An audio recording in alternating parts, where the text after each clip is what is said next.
Live from Leimert Park, USA, I'm Tavis, Smiley. You're listening to KBLA Talk 1580. So glad to see you and me back in stride again. Our phone number, 1-800-920-1580, 1-800-920-1580. All of our socials can be found at KBLA 1580. That's Facebook, Twitter, Instagram, and YouTube, everything at KBLA 1580. Let me also invite you to download our app at KBLA 1580. Download the app. Take us with you anywhere in the world and listen to us in real time, but only if you download the app right now at KBLA 1580.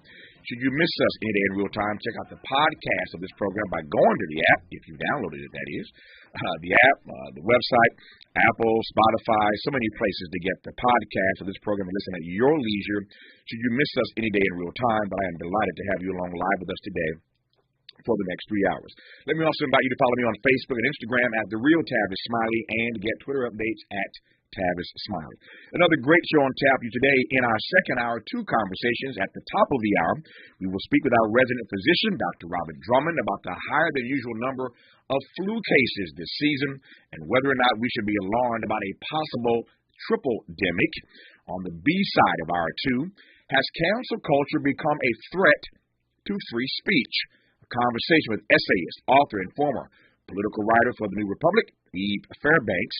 In our third hour, two more conversations will commence hour three in dialogue with UCLA's Dr. Darnell Hunt, who will unpack the findings in the latest Hollywood Diversity Report, an annual report that examines the relationship between diversity and profit in the entertainment industry. On the B side of hour three, new data informs us that use of the so-called N-word, I hate that, because that ain't what we're typing, right? It ain't the N-word, but we'll get to that later. Use of the so-called N-word on Twitter jumped by almost 500%. You hear me, right? Use of the N-word jumped almost 500% after Elon Musk's takeover as trolls test the limits on free speech. We will try to make sense of it all when Matthew Newman, the founder and CEO behind Truso, the first ever black-owned social media networking app in the metaverse, joins us on the backside of hour three. But in this first hour today, how do we best evaluate our nation's leaders as we head towards the midterm elections in just about 7 days from now? Dr. Jeremy Suri, the Mac Brown Distinguished Chair for Leadership in Global Affairs at the University of Texas at Austin, joins us now for a conversation about his research on leadership and how the leaders we elect this November can help heal our afflicted democracy. Of course, can is the key word in that sentence. After 7 decades of technological superiority, 3 decades of democratic stability, and 3 decades of military predominance, the United States now faces an era when none of these conditions can ever be taken for granted again. I am pleased to welcome Dr. Jeremy Suri to this program. Dr. Suri, how are you today, sir? I am well. How are you? I'm doing well. Thank you for coming on. Good to have you for the hour. A lot to unpack here as we are, again, just about a week away now from the midterm elections, and it's all about leadership. Let me start by asking how you think that leadership in this country, I'm talking now at the political level, how leadership has evolved over the years. When I talk about leadership, I tend to talk often about servant leadership. I'm not sure that's what we're talking about when we talk about our body politic, but how is the definition, the frame, the scope of leadership changed, you think, over the years vis-a-vis our national leaders and what we expect from them? Well, it's, I think, a really important question. So about 50 years ago, if you asked Americans what makes someone a leader, they'd point to 3 things: experience, proven record, and a commitment to the common good. That's a phrase that was used quite often after World War II. And over time, over the last half century, those words are used less often when we think about leadership. People don't actually talk about experience. In fact, quite often, they want to elect leaders who don't have experience. A track record, we don't seem to care about whether someone has a proven track record or not. And then the third thing, common good. When was the last time you heard a politician talk about the common good? We tend to focus much more on serving particular groups or particular people at a particular moment. And what do you think caused those changes? Let me start with the order you gave them to me in experience. Obviously, what comes to mind immediately is Donald Trump had never run for public office and never won anything, and ends up being the president of these United States. It's one thing to not run for office and end up being elected dog catcher or city controller or city councilman. And I'm not comparing those persons to dog catchers. My point is, it's one thing to run for office for the first time at a local level maybe at a state level, maybe even at a regional level. But to run for public office for the first time without any experience and be elected president of these United States, what do you make of that? Because you're right, years ago that wouldn't have happened. Well, I think what's happened is there have been so many attacks on government, so many groups that have seen it in their interest to attack the working of government, that if you're experienced in government, that's almost seen as a liability now. And Donald Trump is part of a long series now. He's the culmination of a long series of efforts. We want to elect people who will destroy government, who will drain the swamp. And so the more you hate government, the less experienced you are, maybe the better you are in that sense. It makes no sense to me at all, though. It's like asking someone to fly a plane who's never flown a plane before. Yeah, sounds a bit counterintuitive to me, but I digress.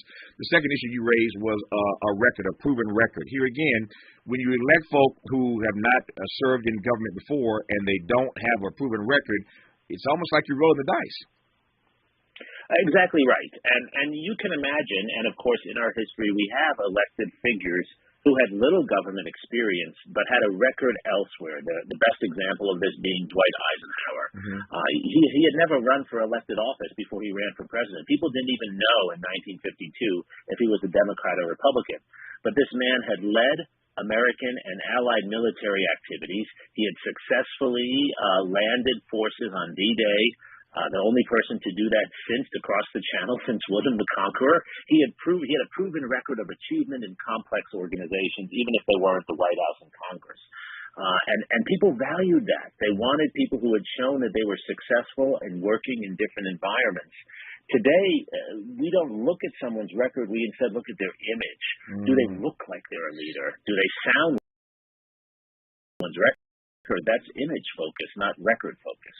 We'll come back to image later in this conversation, I suspect. But the third thing on your list of things that we used to look for in elected leaders, certainly at the national level, and now we seem to not care about these things. The third thing on that list was a commitment to the common good. And you were right when you said a moment ago, it's been a long time since I've heard anyone make reference to the common good.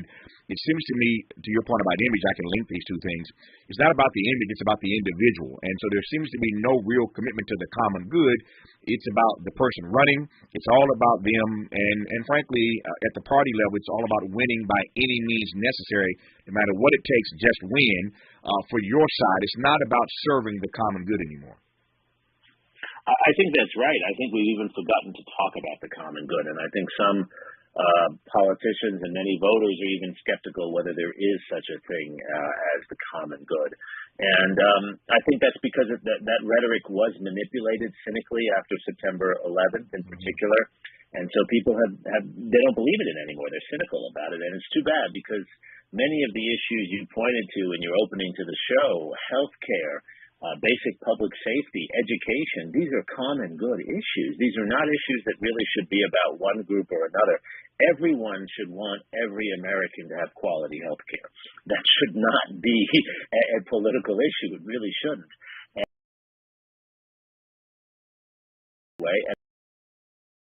And it makes our debates then debates about who can get more, not how can we help everyone. When we come forward, I want to come back to this point right quick about the common good and your point that it was manipulated after 9/11. I want to unpack that, interrogate that, and have you tell me how and why you think it got so manipulated after 9/11. Our guest in this hour is Dr. Jeremy Suri. He is the Mack Brown Distinguished Chair for Leadership in Global Affairs, University of Texas at Austin. More with him when we come forward on KBLA Talk 1580. Be sure to like and follow Tavis Smiley at The Real Tavis Smiley and get Twitter updates at Tavis Smiley. The conversation continues when we come forward. Vote Heidi Felstein Soto for LA City Attorney. Heidi is running to stop corruption at City Hall, to protect neighborhoods from crime and illegal guns. And as the first woman ever elected LA City Attorney, Heidi will stand up for reproductive rights.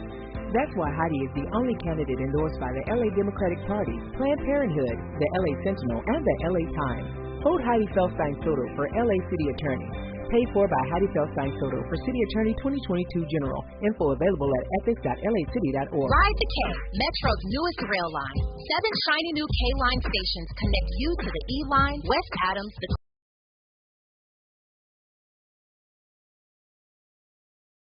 new K-Line and all the places you can go at metro.net/K-Line. KBLA Talk 1580 is the official station of the K-Line. Wesley Financial Group is not a law firm. These are tough times for everyone, so dealing with your timeshare may not be your biggest concern. But when this passes, do you still want a lifetime of payments, fees, and commitments for a timeshare you were misled into buying? Hi, I'm Chuck McDowell, CEO and founder of Wesley Financial Group. 10 years ago, I started a timeshare cancellation industry by exposing the ugly truth about timeshares and giving folks the straight facts. I've been fighting the timeshare giants ever since, so no one knows this industry better than me and my team. Today, we have saved our clients an average of $65,000 in lifetime payments, and imagine putting those timeshare dollars back in your pocket. Give my office a call today.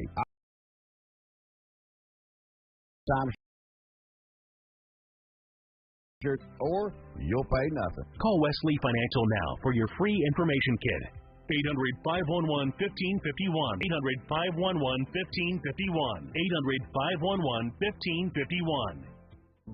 Inglewood healthcare workers, patients, and community leaders are urging you to vote no on Measure HC, the unequal pay measure. HC raises pay for only certain healthcare workers, but workers at 73% of Inglewood's healthcare facilities get nothing. In fact, Measure HC excludes workers at community clinics, urgent care centers, Planned Parenthood, and other providers that serve low-income and uninsured patients. HC will create staffing shortages and jeopardize access to quality health care for the most disadvantaged. And Measure HC will increase healthcare costs by millions of dollars every year at a time when Inglewood working families can't afford higher prices. Unequal, unfair, costly. Please vote no on HC. Ad paid for by No on Measure HC. Inglewood Healthcare Workers and Providers Against the Unequal Pay Initiative, sponsored by the California Association of Hospitals and Health Systems. Committee major funding from California Association of Hospitals and Health Systems. Interrogating your assumptions and expanding your inventory of ideas. Let's get back to Tavis Smiley on KBLA Talk 1580. Before we get back to Dr. Jeremy Suri, our guest in this hour, a quick programming note. Get ready for Agenda for California, an African-American perspective, moderated by the host of A More Perfect Union, Dr. Nee Corte. This Thursday, November 3rd, 7 to 9 p.m. Pacific, only on KBLA Talk 1580. As you've been listening through the month of October, we've had these amazing Thursday night conversations. This is the final one, focused specifically, though, on an agenda for California. This conversation will feature an all-star panel, including Secretary of State Shirley Weber, Superintendent of Public Instruction Tony Thurman, L.A. County Supervisor Holly Mitchell, Assemblyman Isaac Bryan, and more. An all-star panel this Thursday, so don't miss Agenda for California, an African-American perspective, Thursday evening, November 3rd, 7 to 9 p.m. here on KBLA Talk 1580. All episodes of this special series are available in podcast and video format on KBLA1580.com and, of course, on the KBLA app. Most importantly, be sure to vote by or on Tuesday, November the 8th. And speaking of voting, Dr. Suri and I are talking in this hour about leadership and the kinds of persons we want to represent us. He has a new book that just came out. We'll get to that later in this hour. It's called Civil War by Other Means, America's Long and Unfinished Fight for Democracy. In the fight for democracy, Dr. Suri, we were talking a moment ago about the ways in which you think this notion of the common good, about doing the best for all of us and not doing well by a few of us. That notion of the common good, you think, was manipulated in some interesting ways after 9/11. Tell me how 9/11 became the door, the pathway for that, and tell me more expressly about the ways you think that notion of the common good was, in fact, manipulated or exploited. It's such a crucial question. I think after the attacks on New York City, Pennsylvania, and Washington, D.C. in September of 2001, so many Americans did come together. We all remember this, those of us who were alive. None of my students were alive then, but those of us who were alive remember people coming together, bringing money to the firefighters. Students of mine were signing up to join the military, even students from left-leaning families. I mean, there was a real sense that we had to all pull together to help one another. But what we saw in the following year to two was that public connection was used to justify extensive military operations in Iraq that most Americans was used to fund the tax cuts that benefited by far the wealthiest and didn't help others. It was used to run up terrible debts in our society. It was used to justify surveillance and the imprisonment of people without due process. There are still people being held at Guantanamo who have not been charged more than 2 decades later. All the misuses of that, the lying about intelligence in Iraq, I think that sent a signal to so many Americans that the common good was a lie. Don't get fooled again. And that generation that lived through 9/11, those who were my students 20 years ago, who are now in their 30s and 40s, they're skeptical. They're skeptical of any time government calls on them to do anything, and they might even be left-leaning, but they're still skeptical. And I think that's a real harm, and I think the George W. Bush administration discredited the concept of common good. That when that phrase is invoked, it's being invoked to dupe us, not to bring us together. I was in conversation on this program the other day about the distinct difference between skepticism and cynicism. You used the word skepticism a moment ago, and I'm wondering whether or not you think that we're far beyond skepticism, that we now live in a demos that is mostly cynical. I think we are, yes. I think that's a good way of putting it. Some skepticism can be very healthy. We should be skeptical about anything we read if we don't see evidence behind it. But to be cynical is to believe there's no truth and to believe there's nothing that's higher than the individual. And I do think that's the space we're in, and I do think that's a space that was encouraged by the failures of our policymaking after 9/11.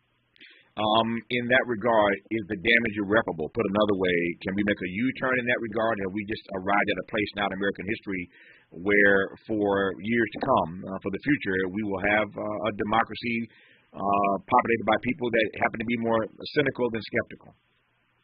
I think we have a very important opportunity to turn a corner now because we have such a large young generation of people who want to make the world better and believe they can. My average student, Tavis, wants to get involved in cleaning the environment. They want to do something that will provide for a more sustainable environment, and they believe in that.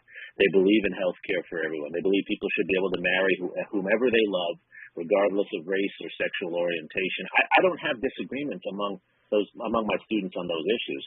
They're so much more idealistic than their parents. They believe. We just have to give them a chance. The problem is we're keeping, unfortunately, the old guys around who are cynical, and we're not letting the young, new, idealistic generation take over.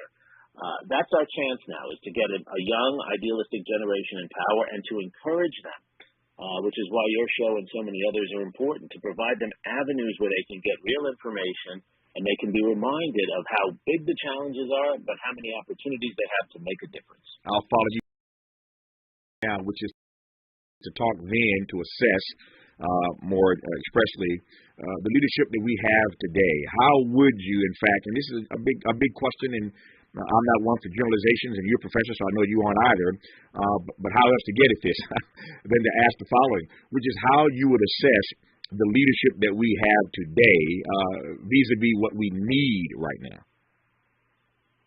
The leadership we have today, even on the Democratic side as well as the Republican side, is often exactly the wrong kind of leadership. Because our leaders today are much more about attacking the other side. They offer very little vision. They don't motivate us in the way we should be motivated. The last political figure who really motivated people to believe they could make a positive difference in the world was Barack Obama. And it's been interesting when he's been back on the campaign trail the last few days, what a difference he's made. But why are we not hearing those words from others? You know, I like Joe Biden. I think he's a good man, and I think he's had a decent career. But Joe Biden is not going to inspire people. And when you don't have inspiration, Tavis, you have cynicism that fills the void. I'm processing your Biden comments because in some ways, Joe Biden, with all due respect, is only in the White House because we had an election where people were looking for anybody but Donald Trump. And Biden, at the moment, seemed to be the best choice of the persons out there. And obviously, he ended up beating Donald Trump. So, mission possible in that regard. At least we got Donald Trump out. But I'm wondering what you think it says about Joe Biden that we can only elect from the choices that we have. Does that make sense? Yes, and I think this speaks to your point very well, which is not only was it an effort just to get Trump out, it was an effort to find someone who was the least objectionable in some ways. And that's not how we should be choosing our leaders. We should be so much better than that. I mean, look at the talent in our country, and look how poorly represented that talent is in our leadership. Let's be very frank and specific here. This is a problem of our party system. This is a problem of our primary system. I'm a historian, and one of the points I would make is that we created primaries in the early 20th century, and they became the standard and 70s and thereafter because we wanted to end the smoke-filled room. We wanted to open up the system. But what it's done is it's given the most extreme, cynical voices in each party almost a hammerhold over who gets chosen as the candidates. And what we need instead is a system that is not dependent on 5% of the party that shows up in a primary, but actually the mainstream of the party, which is actually much less cynical than the extreme parts of the parties. I hear your indictment and your critique of the primary system. What's the other option? Well, I think we need a system that is not dependent on people coming to vote one time in that way. We need to do a much better job of surveying the parties and understanding where the main opinion in the parties is. I mean, it always seems to me the way we do primaries now is so 19th century. Can't we be actually more 21st century? Can't we use communications technologies to get a sense of where the mainstream Democratic opinion is, what Democrats are looking for, and to find candidates that executive searches for any organization? Why can't we do it that way? Why can't we represent different groups? Maybe we let different parts of the party have a seat at the table, and we work out an agreement that way as to who our nominee should be. We'd have someone very different running as president in that sense, probably different people running as senators in both parties. I think instead what we've done is we've just had a devolution to the loudest voices and the most extreme voices. So that's your critique of the primary system. My critique is of gerrymandering. To the point you made earlier about the fact that the old guys won't get out of the way, and we're stuck with these leaders who just don't know how to retire and how to move on, and to make way for a younger, more idealistic generation. I hear that point loud and clear. I think one of the reasons for that is gerrymandering, and I would put gerrymandering, as this audience knows, at the top of my list of the things that I think are threats to our very democracy. That's my take on it. What's your read on it? I agree 100%, and actually my new book in some ways talks about this in Civil War by Other Means, that makes the point that at the end of the Civil War, Democrats, particularly in the South, found all kinds of creative ways to make it so African Americans and minorities and Jews and others couldn't vote. And one of the ways they did that is they drew districts to exclude. That's an old process from the 18th century, but it was made systematic and the norm in our politics in the 1870s, and we haven't looked back. And in that sense, we're in pre-Reconstruction politics in the way we draw our districts. I live in Texas, and it makes no sense at all that Austin, Texas, which is so progressive, has 3 Republicans representing Austin, and Houston is the same issue. This is because, as you said, of the ways the districts are drawn. It's a Civil War problem we're still living with. What is, then, to your book subtitle, The Unfinished Fight for Democracy? What is that? Well, I think the unfinished fight is just what we've been talking about, and I think what your show is about every day, which is actually captures and represents what is the true spirit of our country, which is a mix of perspectives and ideas, a desire for innovation, and a hope for the common good. You know, democracy is not about a market. That's a way of thinking about economics. Democracy is politics. It's about people coming together from different groups, maintaining their distinctness, but finding ways to work together for the true common good. That's what James Madison is talking about when he talks about pluralism in the Federalist Papers. We've moved so far away from that. That's the struggle. My point in my book is the Civil War ends, and we end slavery, but we actually create a system that is less democratic in many ways because of the things we do, from voting to gerrymandering to violence in our society, which is endemic from the 1870s on. We create systems within our democracy that make it less representative and less about the common good. That's a bitter pill to swallow, what you just said now, given that we're on this side of the Civil War, and if I heard you correctly, the challenges to our democracy are greater now than they were pre-Civil War. We'll come back to that. We'll also talk about how many people feel when it comes to electing leadership in this country, they are forced to make a choice between the lesser of 2 evils.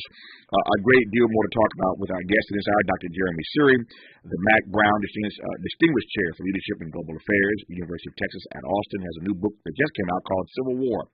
by other means. America's long and unfinished fight for democracy. More with him when we come forward after news, traffic, and sports on KBLA Talk 1580. We've got a lot to talk about. Good thing we've got 3 hours. More of Tavis Smiley when we come forward. Here's the latest from the Black Information Network. This story out of Pennsylvania, where the Allentown branch of the NAACP wants the State Board of Education to take over running the Allentown School District. The group's comments came in a statement after the district's board of directors voted to hire Carol Burks as an interim superintendent. The local chapter believes former superintendent African-American John Stanford was wrongfully fired last week with no explanation given other than it was a mutual decision. Rivals on the field are joining forces to condemn hate off the field. The University of Florida and the University of Georgia issued a joint apology over a sign displayed at their football game in Jacksonville Saturday. The sign outside of TIAA Bank Field read, "Kanye is right about Jews." The schools jointly said they condemn anti-Semitic hate speech. And that's the latest. I'm Mike Moore from your 24/7 news source, the Black Information Network, and BINnews.com. In Huntington Beach, 405 south of the Beach Boulevard, 3 right lanes, and the on and off ramps at Beach are shut down because of the crash. 405 is stopped up at Westminster Avenue. Crash at 2 block of the fast lane, 60 west of 71. That's where you're still starting at Ramona Avenue. And got an accident now reported in North Hollywood on the 170 northbound at Magnolia Boulevard. Vehicle sitting in the right-hand lane. Looks like if you stay towards the left, shouldn't be too bad. And in down to the 101 southbound at the 110 crash on the right-hand shoulder, adding to a slow drive from Melrose Avenue. NetSpend All Access. Get the mobile banking account with perks that add up. Banking services provided by an account established by Pathward NA. Member FDIC. Deposit account opening is subject to registration and ID verification. Terms and costs apply. This is the KBLA Sports Minute with Ray Richardson. Everybody put your hands together for the Lakers. They get their first win of the season after losing 5 straight, 121-110 over Denver at Crypto.com Arena. 26 points and 8 rebounds for LeBron. Had a triple-double off the bench. He finished with 18 points, 8 rebounds, and 8 assists. The Clippers losing streak climbs to 4. They lost by 21 to New Orleans at home. The Rams lost their 8th straight regular season game to San Francisco. 49ers running back Christian McCaffrey ran for a touchdown, caught a TD pass, and threw a TD pass. First NFL player to do that in a game since former Charger star LaDainian Tomlinson in 2005. No debates, no speculation, just the info you need. That's your KBLA Sports Minute. I'm Ray Richardson. This sports report was brought to you by MVP Accident Attorneys. When it comes to your settlement, we'll slam dunk. Call 833-MVP-WINS or check their website at themvp.com for a free case review. When you're the victim of a car accident, hiring the right law firm can be the difference between a rewarding settlement and striking out. Call the pros at MVP Accident Attorneys at 833-MVP-WINS for your MVP. Power to the people. Let us march on ballot boxes. The men and women will no longer walk the streets in search for jobs that do not exist. Let us march on ballot boxes until brotherhood is more than a meaningless word at the end of a prayer, but the first order of business on every legislative agenda.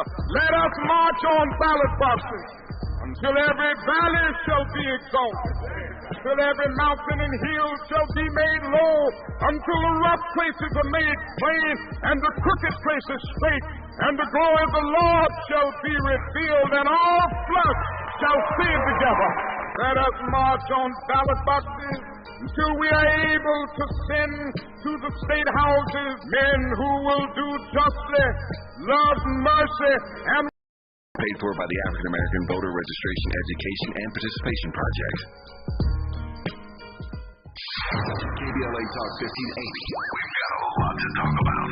Maisha Cairo here for JP Morgan Chase's Advancing Black Wealth Tour, where KBLA's very own Lynn Richardson was a keynote speaker.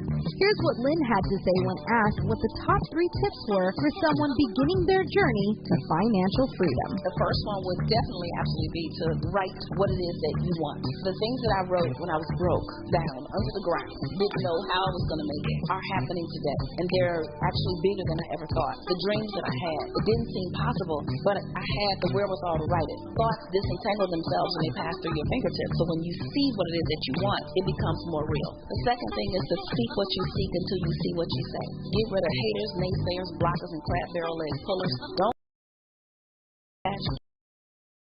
and find your crew. And the third thing is to get started at JP Morgan Chase and get all of those accounts that you need to save, to spend, and to pay your bills. This Sunday and every Sunday is the African Marketplace and Drum Circle Community Market. Get free groceries, essential resources, and buy black from local merchants of arts, beauty, custom black merchandise, and more. Choose from a wide variety of cuisines, custom-made clothing, jewelry, and a lot more. Experience the true essence of Africatown at Leimert Park every Sunday from 11 a.m. to 5 p.m. Join the Drum Circle, dance, enjoy live performances, connect with other conscious black people. Experience black excellence every Sunday in Africatown at Leimert Park. You can find us on Degnan Boulevard near Vernon and Crenshaw in the heart of Africatown at Leimert Park. That's the African Marketplace and Drum Circle Community Market. Join us for this and every Sunday. Support black businesses, recycle black dollars, and feed your soul. The African Marketplace and Drum Circle Community Market every Sunday in Africatown at Leimert Park. Brought to you by Africatown Enterprise and the African Village Vendors Association. This is KBLA Talk 1580, where everybody is somebody and nobody is a stranger. You belong here. I'm Tavis. This is KBLA Talk 1580. So glad to have you with us in this hour. Our phone number 1-800-920-1580. 1-800-920-1580. Our guest in this hour is Dr. Jeremy Suri, University of Texas at Austin professor. We've been talking in this hour about leadership or the lack thereof, given that we are just over a week away from the midterm elections, and we could see a changeover in leadership at the national level. As we know it, we shall see. But a conversation in this hour about leadership, what it is, what it isn't, what we're missing, what we need, what we have, and all things connected. It occurred to me, I was sitting here, Dr. Suri, during that break, and I was thinking about the fact that when it comes to leadership, all the numbers are pretty clear. The data, that is pretty incontrovertible. There are no institutions that we have left in our country that are respected by the majority of the American people. We don't respect the presidency, the executive branch. We don't respect the legislative branch. We don't respect the judicial branch. I mean, the numbers are just abysmal. You teach this stuff every day at UT Austin, so you know this better than I do. The numbers are just abysmal when you ask the American people what they think of their institutions. Okay, that's looking at it from this end, that way. Looking at it from the other end, that is to say, looking at it from the standpoint of the leadership itself, they seem not to care. It seems not to matter to them that the American public has so little regard for their service, for the institutions that they are a part of. Because if they did, one could argue they'd go about changing behaviors and changing some of the things that have led to their numbers being in the toilet, as it were. So the Supreme Court is unabated, moving in the direction they're moving in. Congress is Congress, and they seem to get very little done these days. The executive branch, it is what it is. But my point is, what do you make of the fact that the institutions themselves that are so lowly regarded by the American people don't seem to care that the American people don't have much respect or regard for them? Does that make sense? Yes, it does, and I think it's absolutely correct, and it reflects a number of phenomena. The first one is actually that most citizens are ignorant of how institutions work. It used to be 50 years ago that most citizens, particularly male citizens, had served in the military, and so they had some sense of how government worked. They had some direct connection. They worked for the public at some point. Now most citizens, most of my students, have no connection to anything like that, and so there's an ignorance. Don't recognize how much government does for them. My favorite example of this are people who receive agricultural subsidies in states in the Southwest and who hate the government. They wouldn't exist if the government didn't bring them water. They wouldn't exist if they didn't have all kinds of government subsidies, but yet they're anti-government, right? It's ignorance. We need to do a better job of teaching what government does. The media needs to do a better job, Tavis, of covering the things government does well. Social Security has provided a lifeline for retirees in a way that we didn't have 70 years ago. During the Depression, the older people in our country were the poorest. Now they're the richest. In the last 2 years, the Biden administration has halved They basically cut in half the amount of childhood poverty in our society. The rollout of the vaccines was incredibly successful. You and I are much safer because of the rollout of the vaccine. So we need to do a better job of, but at the most essential level, government officials have to respect their employers. They've got to show they respect government. It is unacceptable. It shows a lack of integrity if you are in government office and you trash government. We should not elect people like that. And yet we see that increasing, and I'm talking now specifically about the GOP side. Let's just call a spade a spade. They rail against government all day long. So I wonder to what extent those persons who are a part of government. I mean, it's obviously good enough for them. They want to be a part of it. They want the platform. They want the check. They want the good health care. They want the exposure. They want all that comes along with being a part of government, and yet they bash government every day. My question again is, to what extent can we blame persons who are a part of the system for demonizing the system and for spreading this spirit of anti-government sentiment in the country? Oh, that's where it's largely come from. Absolutely. We've had presidents since Ronald Reagan that have made it the foundation of their politics to savage government and to blame government for everything. At the same time, they've used government to help their friends. If you go to any city today, how are developers, like in Austin, Texas, my city, one of the fastest growing cities in the country, this is true of Los Angeles too, how do developers build what they develop? Well, they get all kinds of local subsidies, right? They get all kinds of local government help for what they're doing. So it's dishonest.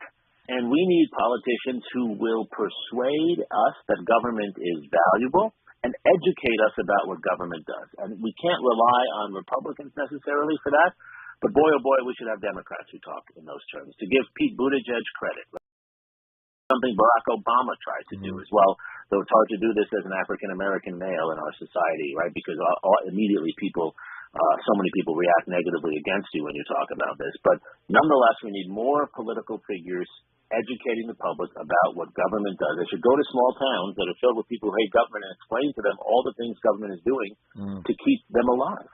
Anything to your mind that can be done to arrest this development, this notion that so many people have of being anti-government?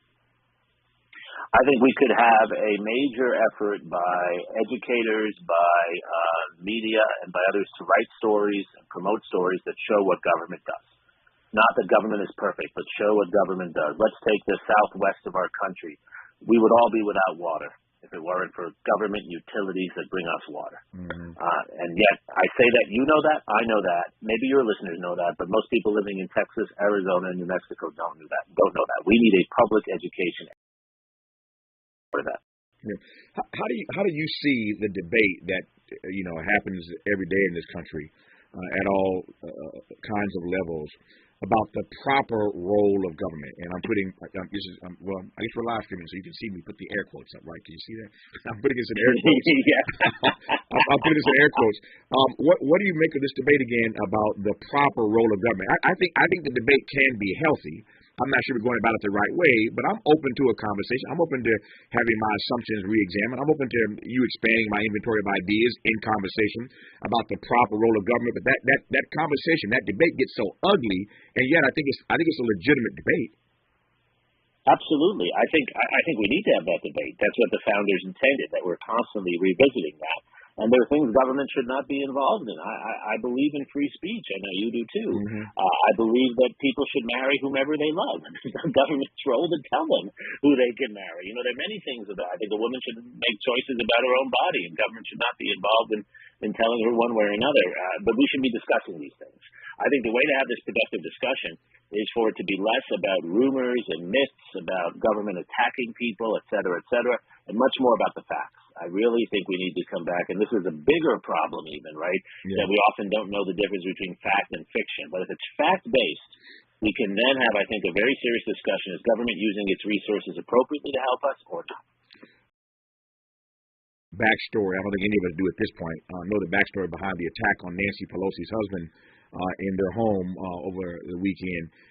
What I do know is that there's a direct link between anti-government language, anti-government rhetoric, and political violence. What I also know, because the data here again is unassailable, that political violence is on the rise in this country. And I think that attack on Pelosi's husband gave everybody a scare, because if you can get that close to the speaker, had she been home, God knows what might have happened. And so I'm wondering if I can get your take on the rise in political violence as we talk about the leadership or lack thereof in this country. It's exactly why I wrote this recent book, Civil War by Other Means, because one of the things that struck me doing the research, looking at the facts, Tavis, is that in the 2 decades after the Civil War, American society became more violent, not less violent. So we weren't fighting on the battlefields of Antietam and Gettysburg, but that violence came home. If you lived in Atlanta, Georgia, in 1870, it was more violent than it was in 1850. Why was that? Because in this divided, angry period, you had all kinds of individuals motivating, encouraging political violence, organizing for political violence, and it's a period 30 years after the Civil War of repeated assassination and mass murder of African Americans, of Jews, of various other figures throughout the region. All of this was motivated by political leaders who saw it in their interest to vilify and demonize their opponents and to encourage violence against them and then deny responsibility when that happened. That's exactly what we're living with now. Social media might have made it worse, but it's an old story, Tavis. We need to recognize that our society, our democracy, has a cancer of violence that's been there since the 19th century, and we haven't done enough to stop it. If I might also say, quite often, those responsible for the violence are collaborating with local law enforcement in the 1870s and 80s. The leaders of the Memphis riot in 1866 that results in hundreds of deaths. The leaders of the Colfax coup in 1873 that overthrows the government in Louisiana. It's the as well as local citizens. This is not random violence. What we saw happen to Nancy Pelosi's husband was not random. This has been motivated intentionally by people like Marjorie Taylor Greene, who have called for the execution of Nancy Pelosi, by those who broke into the Capitol and wanted to hang Nancy Pelosi and hang Mike Pence. Until we recognize this and take action to prohibit and punish those who use this kind of language and encourage violence, we're going to see more of this, not less. Dr. Jeremy Series, our guest in this hour, UT Austin. His latest text is called Civil War by Other Means, America's Long and Unfinished Fight for Democracy. When we come forward, I'm going to get his take on what he would say to those persons, many of whom are no doubt listening now. And if they're not even listening right now, it's true, I think, across the country, that many people feel that when they head to the polls on next Tuesday, many of us have already voted, and there are people voting all across the country in early voting. But no matter when you vote, people feel like when they pull out that ballot, they are forced to make a choice between the lesser of two evils. That also is nothing new. We'll get his take on it since he studied this notion and teaches about leadership. We'll get Dr. Series' take on that and a bit more when we come forward on KBLA Talk 1580. You have the right to remain silent, but don't let them hear you on KBLA Talk 1580. Experienced, dedicated, with a strong commitment to justice, Cheryl C. Turner is your clear-cut choice for California State Senate District 28. Cheryl C. Turner will work tirelessly to improve District 28 for our community. Ms. Turner will work to represent District 28, its residents, and make it a better, safer, and healthier place to live. She will truly address the COVID-19 crisis impact on jobs, housing, education, and the economy. Vote for Cheryl C. Turner for California State Senate District 28. Ms. Turner's legal background will enable her to propose, evaluate, and advocate for laws that will benefit District 28, which include Ladera, View Park, Baldwin Hills, Leimert Park, Century City, and Culver City. Her history of public service to this community ensures that she will look out for our best interests. Make the right choice. Vote for Cheryl C. Turner for California State Senate District 28. This is Cheryl Turner, and I approve this message. Paid for by Turner for Senate 2022. Get ready for Agenda for California, an African American perspective, moderated by Dr. Nee Quarterline Corte, Thursday, November 3rd, 7 to 9 p.m. Pacific Standard Time, only on KBLA Talk 1580. This conversation will feature an all-star panel, including Secretary of State Shirley Weber, Superintendent of Public Instruction Tony Thurman, LA County Supervisor Holly Mitchell, Assemblyman Isaac Bryan, and more. Don't miss Agenda for California. An African American Perspective, Thursday, November 3rd, 7 to 9 p.m. on KBLA Talk 1580. All episodes of this special series are available in podcast and video format on KBLA1580.com and on the KBLA app. And be sure to vote by or on Tuesday, November 8th. Roll out. The all-new Gardena Nissan is proud to be a partner of KBLA, and right now, during their fall sales event, Zero Down delivers any new or pre-owned car located conveniently on Redondo Beach Boulevard at Western, and they specialize in helping folks out who have no credit, bad credit, bankruptcies, or repos. The folks at Gardena Nissan will take fantastic care of you and help you get into the car you need and deserve at a spectacular price. Visit them today or shop online at GardenaNissan.com. The all-new Gardena Nissan is proud to be a partner of KBLA, and right now, during their fall sales event, Zero Down delivers any new or pre-owned car at Gardena Nissan. For the best deals, log on to GardenaNissan.com. Zero Down on approved credit. GardenaNissan.com. Roll out. Let's unpack a little bit more with Tavis Smiley. The conversation continues right now. Back now with Dr. Jeremy Suri of University of Texas at Austin, talking about the leadership in this country, or once again, as I keep saying, the lack thereof. So, Dr. Suri, nothing new here. I'm sure you've heard this 1,000 times in your teaching career, that so many fellow citizens feel that every single election they are forced, when they look at their ballot, to oftentimes make a choice between the lesser of two evils. Because I know you've heard that countless times. When you hear it, what's your response? Well, my response is that there's something to that, but that's not an excuse for moral equivalence. We might have the lesser of evils sometimes, but there is a big difference between those who are running for office advocating violence and hate and destroying government, and those who might be far from perfect but believe that we should be a more inclusive society of respect and that our institutions should serve the wider public, not just a few. That's a stark difference between the candidates, even if the candidates are imperfect on both sides.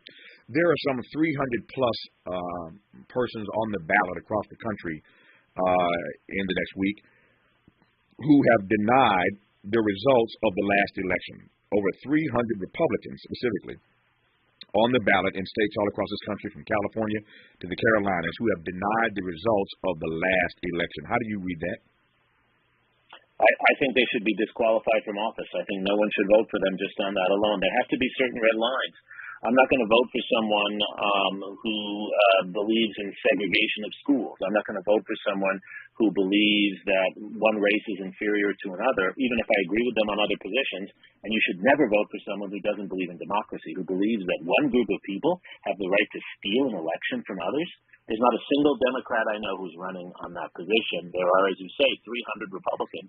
And they should have disqualified themselves in the eyes of every single voter just on that position alone.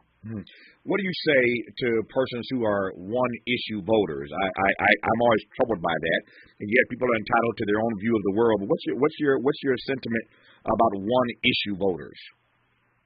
Well, yeah, this has often been a debate in our society, and of course, you have the right as a voter to vote for whatever reason you want, and you can have one issue.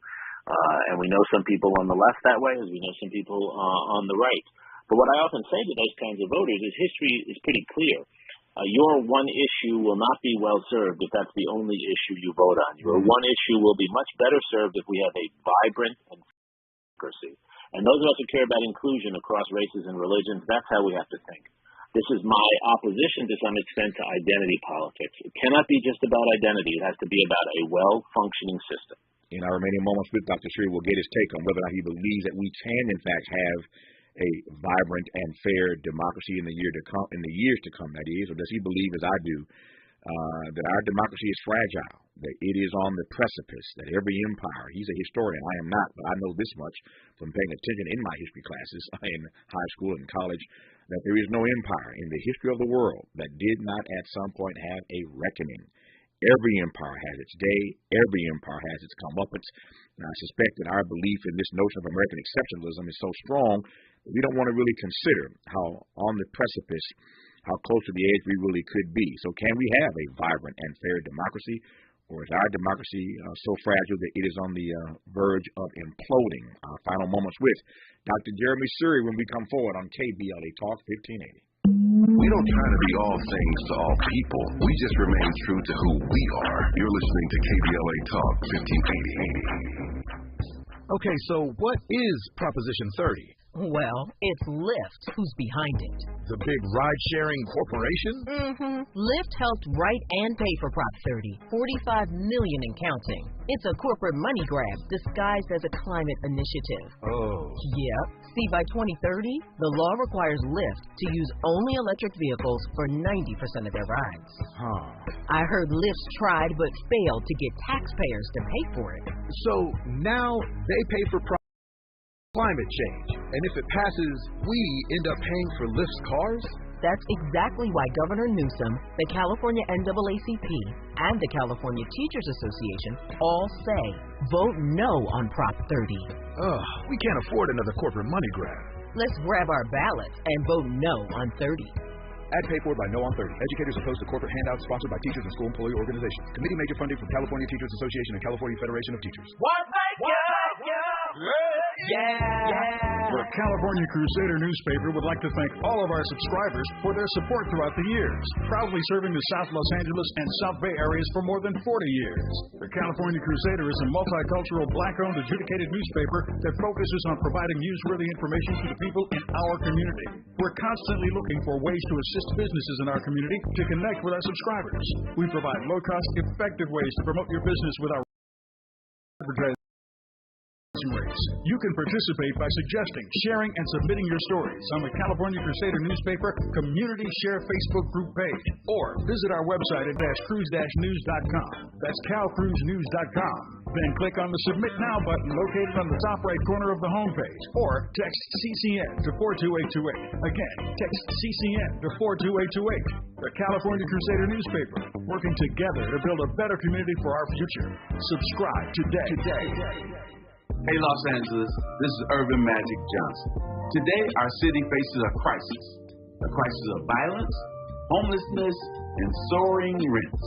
And nobody is better equipped to tackle that crisis than my friend Karen Bass. Karen worked in the emergency room, taking care of crime victims, making decisions that were a matter of life and death. She served a financial meltdown, doing the difficult work needed to rescue our state budget and protect the programs people rely on.